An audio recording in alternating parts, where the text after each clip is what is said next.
विकास बाल निकेतन senior secondary school सेटावली नाथावला के YouTube channel में आप सभी का स्वागत है।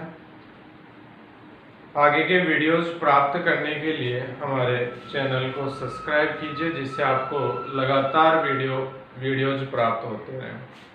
इससे पहले अपन 2 टॉपिक पढ़ चुके हैं, आज अपन तीसरा टॉपिक लेके आए हैं।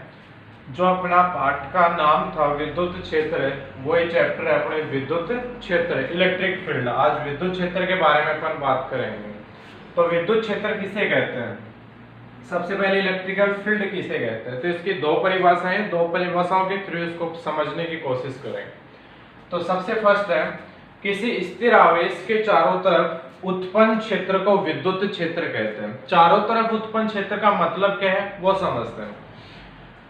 इससे पहले अपन पढ़े थे कि 2 समान आवेश हो, या तो प्लस क्यू हो या माइनस क्यू हो, अर्थात सजातीय प्रकृति के आवेश हो तो उनके बीच प्रतिकर्षण बल लगता है। या फिर अपन बात करें एक प्लस क्यू हो एक माइनस क्यू हो, या एक माइनस क्यू हो दूसरा प्लस क्यू हो, विजातीय प्रकृति के आवेश हो तो आकर्षण बल लगता है। अपन ये पढ़ चुके हैं।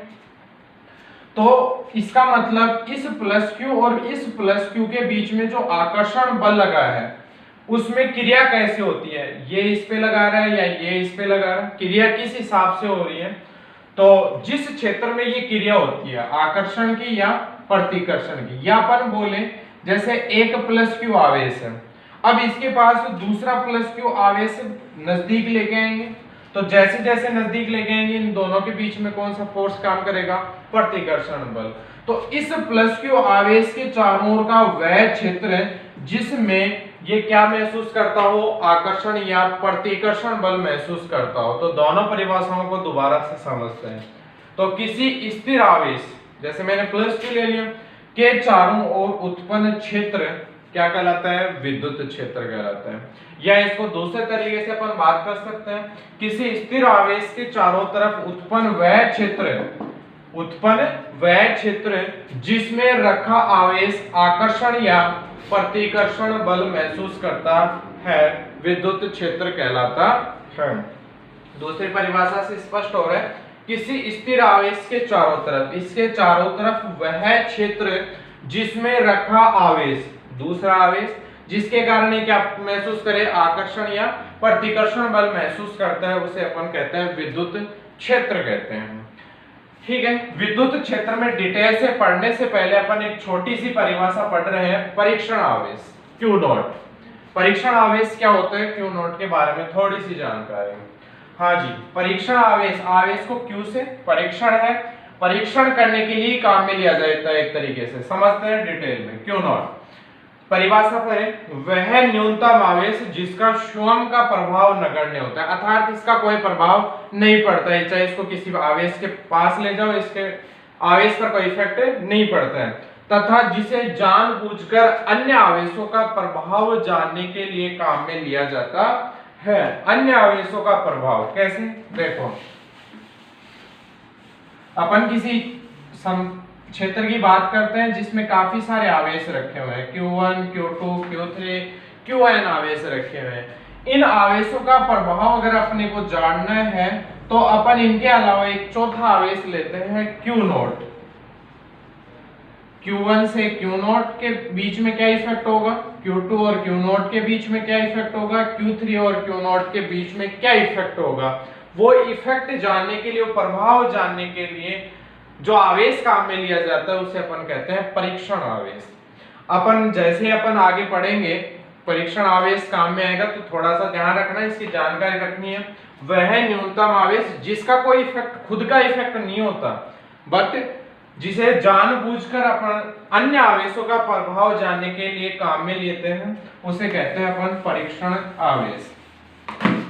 ये छोटी सी परिभाषा हो गई। अब इसके आगे बात करते हैं विद्युत क्षेत्र की तीव्रता। विद्युत क्षेत्र की तीव्रता ई सदिश, कई जगह विद्युत क्षेत्र भी लिखा हुआ है तो भी ध्यान रखना ई सदिश ही है वो। ठीक है, विद्युत क्षेत्र की तीव्रता किसे कहते हैं, कैसे बनता है, सुनो। तो सबसे पहले इसका सूत्र याद रखना, विद्युत क्षेत्र बराबर होता है बल बटे आवेश। विद्युत क्षेत्र बराबर होता है बल बटे आवेश। सूत्र से अपन परिभाषा बनाएंगे, एक बार सूत्र से परिभाषा बनाते हैं। कैसे? हाँ जी, परिभाषा बनाने के लिए अपन जो नीचे वाली वस्तु होती है, जो भी कोई यहाँ पे एलिमेंट होता है, यहाँ पे क्यू नॉट है, इसको अपन एकांक मान लेंगे। एकांक का मतलब एक मान लेंगे। तो एकांक मान लिया, क्यू नॉट का मान 1 हो गया, तो बताओ ई सदिश बराबर हो गया एफ सदिश। ई सदिश बराबर हो गया एफ सदिश। तो सीधी सी परिभाषा है, एकांक परिमाण के आवेश पर, एकांक परिमाण के परीक्षण आवेश पर बोल सकते हैं, एकांक परिमाण के परीक्षण आवेश पर लगने वाला बल किसको व्यक्त करता है? विद्युत क्षेत्र की तीव्रता को व्यक्त करता है। जैसे संपूर्ण परिभाषा देखो ये लिखी है, किसी विद्युत क्षेत्र में रखे एकांक परिमाण के धनावेश पर, जो क्यू नॉट होता है परीक्षण आवेश होता है, उसका आवेश हमेशा ध्यान रखना धनावेश होता है। ठीक है, तो धनावेश पर, एकांक परिमाण के धनावेश पर, एकांक क्यों? क्योंकि इसका मान कितना लिया है? 1। और वो धनावेश कैसा लिया है अपन ने? परीक्षण आवेश पर लगने वाले बल को, पर लगने वाले बल ई बराबर एफ है। तो इस बल को ही अपन कहते हैं विद्युत क्षेत्र की तीव्रता। इस बल को किस नाम से जाना जाता है? विद्युत क्षेत्र की तीव्रता। तो सूत्र से परिभाषा बना ली अपन ने। तो सूत्र याद रखना, ई सदिश बराबर होता है एफ सदिश अपॉन क्यू नॉट, जहां क्यू नॉट होता है परीक्षण आवेश, जहां क्यू नॉट क्या होता है? परीक्षण आवेश। इसके बारे में कुछ डिटेल, यह एक सदिश राशि होती है। क्यू नॉट को एकांक मान लेंगे, तो बल सदिश राशि है, तो विद्युत क्षेत्र भी कैसी राशि हो जाएगी? सदिश राशि हो जाएगी। विद्युत क्षेत्र की तीव्रता का एसआई पद्धति में मात्रक, मात्रक की बात करते हैं, तो सीधा सा है बल, बल का होता है न्यूटन, क्यू नॉट आवेश, आवेश तो हो गया कूलाम, तो मात्रक हो गया न्यूटन बटे कूलाम। या दूसरा और होता है वोल्ट बटे मीटर। वोल्ट बटे मीटर अपन थर्ड चैप्टर से लेके आए। थर्ड चैप्टर में जब अपन विद्युत क्षेत्र व विभव में संबंध पढ़ेंगे, तो वहां से सूत्र आता है E बराबर minus del V upon del R. विद्युत क्षेत्र और विभव में संबंध आता है E बराबर minus del V upon del R. ये मात्रक वहां से लिया गया है। E क्या है? यहाँ पे विद्युत क्षेत्र, V क्या है? विभव, R क्या है? स्थिति सदिश। तो V विभव है, विभव का हो गया वोल्ट, विभव का क्या हो गया? वोल्ट। R है दूरी, तो इसका मतलब इसका हो गया मीटर। तो इसका अन्य मात्रक होता है वोल्ट बटे मीटर, वोल्ट बटे मीटर होता है। तो इसका मात्रक क्या क्या हो गया? अपन बोल सकते हैं न्यूटन बटे कूलाम या वोल्ट बटे मीटर होता है। आगे बात करते हैं विद्युत क्षेत्र की तीव्रता की विमीय समीकरण। हाँ जी, विमीय समीकरण के लिए अभी मात्रक निकाला न्यूटन बटे कूलाम, मात्रक होता है न्यूटन बटे कूलाम। हाँ जी, न्यूटन बटे कूलाम। न्यूटन किसका मात्रक हो गया? बल का मात्रक हो गया। अब अपन पढ़ चुके हैं बल का सूत्र, वैसे सूत्र भी जानते हैं एम ए, द्रव्यमान इनटू त्वरण। और कूलाम, कूलाम के लिए अपन पढ़ चुके हैं, पहले सी से व्यक्त करते हैं, आगे करेंगे इसको। द्रव्यमान, द्रव्यमान का मात्रक होता है किलोग्राम, द्रव्यमान का मात्रक क्या होता है? किलोग्राम। ए है त्वरण, त्वरण का सब जानते हैं मीटर पर सेकंड स्क्वायर। तो कुल मिला के बल का मात्रक हो गया केजी इंटू मीटर पर सेकंड स्क्वायर। और बटे कूलाम, कूलाम है आवेश का मात्रक, आवेश का मात्रक अपन पढ़ चुके हैं, शुरू में पढ़े थे एम्पियर इंटू सेकेंड। क्या हो गया? Ampere into second. जब इसको हल करेंगे तो केजी इंटू मीटर तो ऊपर रह जाएगा, सेकंड स्क्वायर नीचे आ जाएगा, तो स्क्वायर तो है, सेकंड और हो जाएगा, तो क्या हो जाएगा? सेकंड क्यूब हो जाएगा, और इनटू में क्या हो जाएगा? एम्पियर हो जाएगा। इसे मात्रक बना लेंगे वही mlt के रूप में। तो m, l और t। m है द्रव्यमान, द्रव्यमान है इसमें, है कितना है? 1, तो घात 1 आ गई। आगे लंबाई, लंबाई है मीटर, मीटर है कितना? 1, 1 आ गया। आगे समय, समय है कितना? 3 घात है, तो नीचे है ऊपर लाएंगे तो क्या हो जाएगा? -3। आगे है एक और बच गया एम्पियर, एम्पियर को बाहर लिखेंगे तो a नीचे है तो घात कितनी हो जाएगी? -1। ये इसका विमीय समीकरण होता है। क्या हो गया? m1 l1 t-3 a-1, ये इसका विमीय समीकरण हो गया। ठीक है, अब इसकी दिशा किस तरफ होती है? जैसे अपन दो आवेशों की बात करते हैं, एक मान लिया Q और इसका प्रभाव जानना है, तो प्रभाव जानने के लिए मैंने आवेश का में ले लिया Q नॉट। एक आवेश है Q, इसका प्रभाव जानने के लिए मैंने दूसरा आवेश क्या काम में लिया? Q not.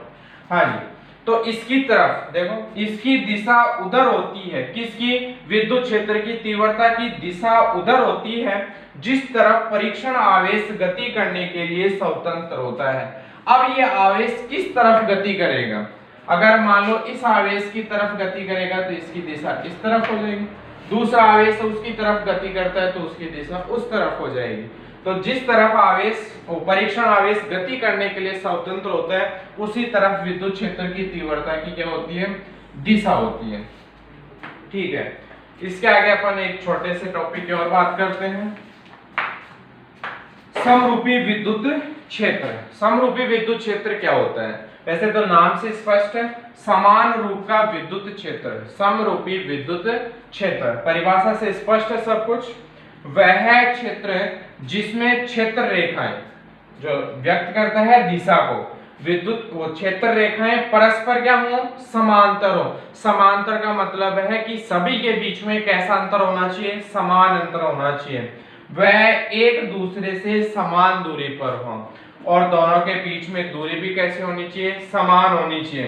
तो वह विद्युत क्षेत्र कैसा कहलाता है? समरूपी विद्युत क्षेत्र कहलाता है, जिसको अपन कुछ इस प्रकार से व्यक्त कर सकते हैं, इस प्रकार से व्यक्त कर सकते हैं। समरूपी विद्युत क्षेत्र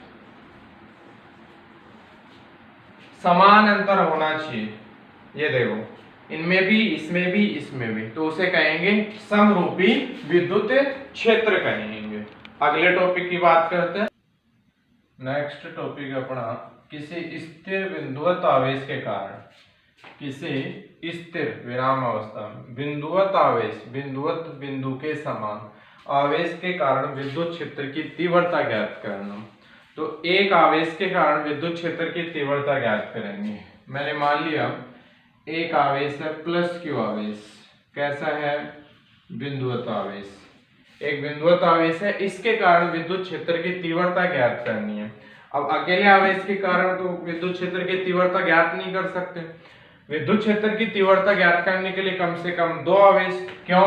क्योंकि अपन ने अभी पढ़ी थी क्षेत्र की तीव्रता E सदिश बराबर F सदिश अपॉन Q नॉट, और F सदिश क्या है यहाँ पे? बल, और बल हमेशा कितने आवेशों के बीच में लगता है? दो आवेशों के बीच में। तो प्लस Q आवेश अकेले आवेश के कारण निकाल रहे हैं, तो अकेले आवेश के कारण विद्युत क्षेत्र की तीव्रता नहीं ज्ञात कर सकते, इसलिए एक और आवेश की आवश्यकता पड़ेगी। इसीलिए अपन ने थोड़ी देर पहले बात की थी परीक्षण आवेश के बारे में, जिसका स्वयं का आवेश नहीं होता है, नगण्य होता है, अन्य आवेशों का प्रभाव जानने के लिए काम में लिया जाता है, उसे परीक्षण आवेश कहते हैं। तो अपन इसका प्रभाव जानने के लिए एक आवेश काम में लेंगे, परीक्षण आवेश Q नॉट।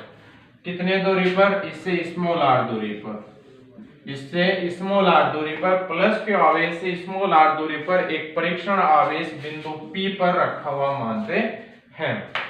आ जाओ, प्लस Q आवेश स्मॉल r दूरी पर एक आवेश लिया है Q नॉट, कौन से बिंदु पर? P बिंदु पर। लिखा हुआ है बिंदु P पर विद्युत क्षेत्र की तीव्रता ज्ञात करने के लिए किसी परीक्षण आवेश Q नॉट को बिंदु P पर रखा हुआ मानते हैं। हाँ जी, अब ये आवेश प्लस Q है, ये Q नॉट है परीक्षण आवेश। परीक्षण आवेश भी हमेशा धनात्मक होते हैं, ये आवेश भी धनात्मक, ये भी धनात्मक, दोनों धनात्मक है तो कौन सा बल लगेगा? कूलाम प्रतिकर्षण बल।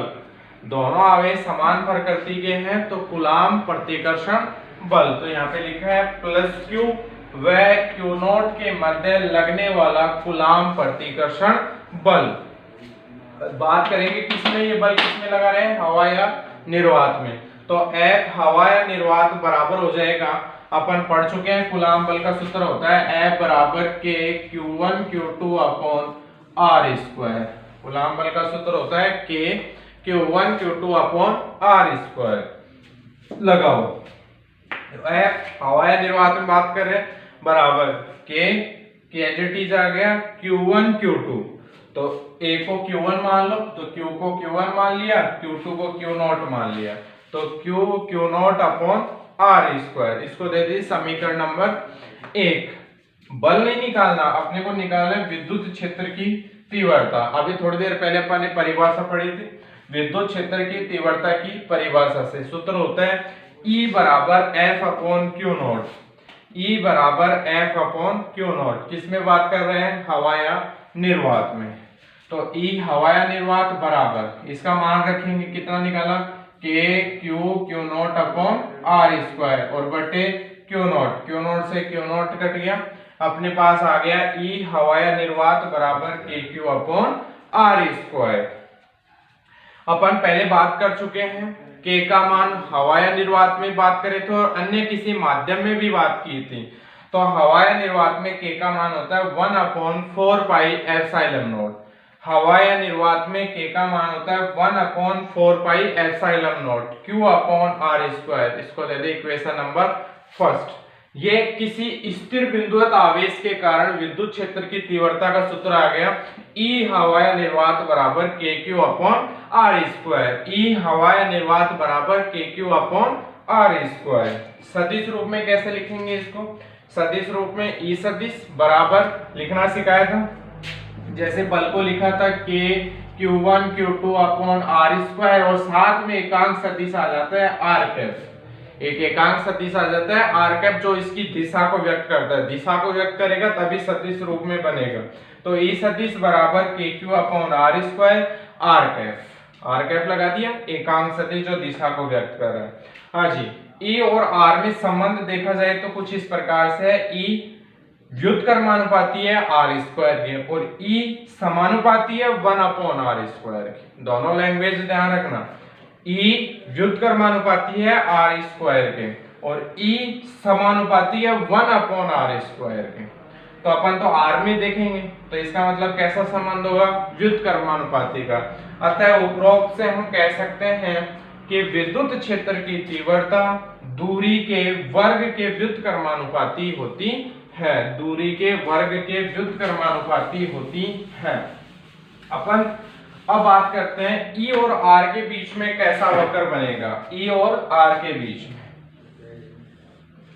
अगर अपन बात करें E और आर स्क्वायर के बीच में और दूसरा बात करें E और 1/r स्क्वायर के बीच में, E और 1/r स्क्वायर के बीच में बात करें। हाँ जी, मैंने बताया E और 1/r स्क्वायर, तो E और 1/r स्क्वायर में कैसा संबंध है? समानुपाती का।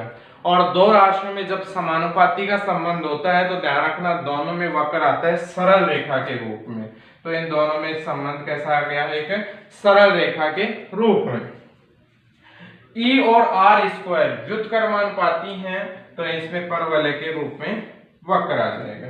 तो ये दोनों वक्र हो गए E R वक्र। तो दोनों ध्यान रखना 1/r स्क्वायर के रूप में समानुपाती है और r स्क्वायर के रूप में कैसा है? व्युत्क्रमानुपाती है। अब इसके थोड़ा सा एक नोट पढ़ते हैं इसमें अपन। जैसे अपन ने बल के सूत्र में निकाला था F हवाया निर्वात और F माध्यम, दोनों में तुलना की थी, वैसे ही अपन विद्युत क्षेत्र के लिए भी दोनों में तुलना करेंगे, हवाया निर्वात में भी और माध्यम में भी बात करते हैं। तो देखो हवाया निर्वात में और माध्यम में क्या संबंध निकाल सकते हैं अपन, क्या वही आएगा या फिर कोई फर्क आएगा?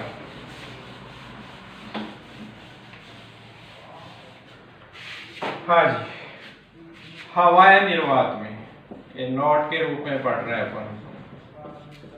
हवाया निर्वात में विद्युत क्षेत्र की तीव्रता, विद्युत क्षेत्र की तीव्रता पढ़ चुके हैं।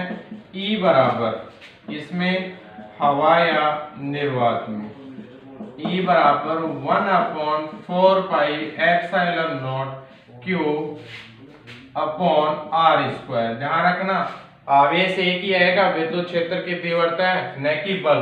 इसको देते हैं समीकरण नंबर 1। ऐसे ही किसमें बात करेंगे अपन?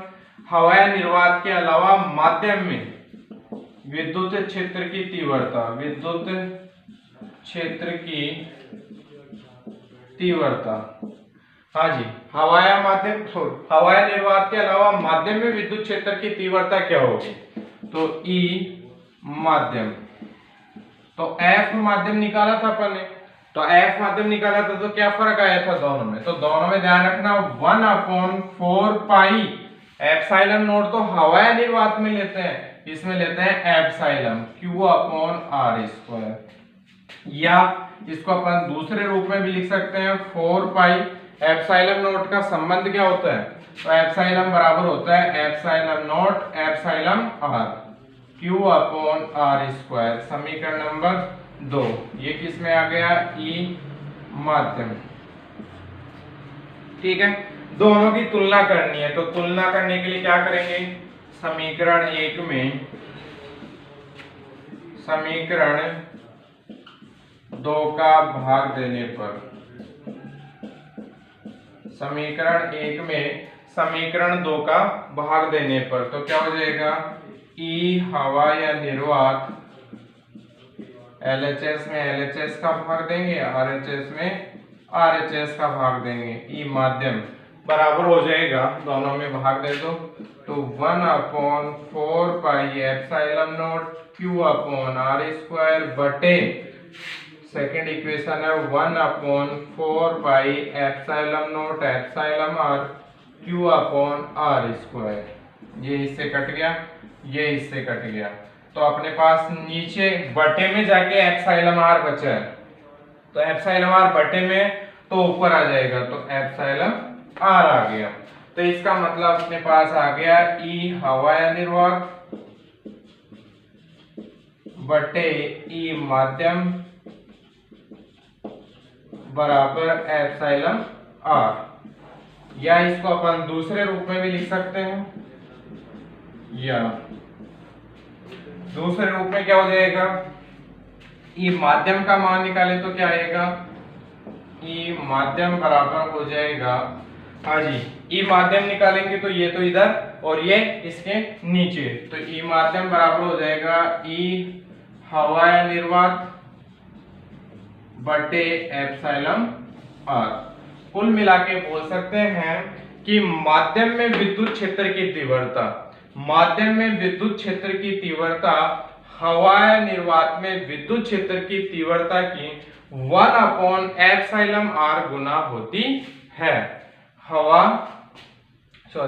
माध्यम में विद्युत क्षेत्र की तीव्रता हवाया निर्वात में विद्युत क्षेत्र की तीव्रता की 1/εr गुना होती है।